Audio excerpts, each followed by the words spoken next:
যদি কেউ মিন করতে চায় তাহলে তো শেহজাদের জন্য আমাকে এখন তার আবার বিয়ে করতে হবে।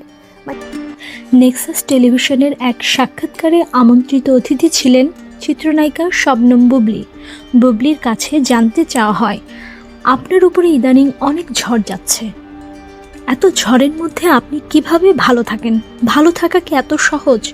জবাবে বুবলি বলেন, আমার নিজের জন্য আমাকে ভালো থাকতে হবে, আমার শেহজাদের জন্য আমাকে ভালো থাকতে হবে। আমার মনে হয় যে আমার সবসময় হাসি মুখে থাকতে হবে, ভালো থাকতে হবে।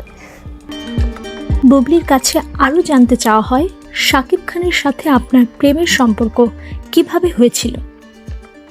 জবাবে বুবলি বলেন, আমাদের তো আর প্রথম দেখাতেই প্রেম হয়ে যায়নি। আমাদের তো প্রথম দেখাতেই আর প্রেম হয়ে যায়নি। না, ডেফিনেটলি নট। এটা তো ইটস নট পসিবল। রাইট। এটা শুধু কথাতেই সীমাবদ্ধ। ওকে, বাংলা সিনেমাতে সম্ভব, যাই হোক, ফাইন। অপু বিশ্বাস সন্তান নিয়ে একটা লাইভ করেছিলেন। এত বড় একটা ঘটনা হাইড করে গেছেন শাকিব খান, আপনি কিভাবে নিলেন বিষয়টি?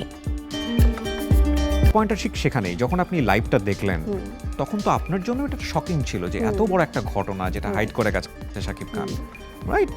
আপনি কিভাবে নিলেন বিষয়টিকে?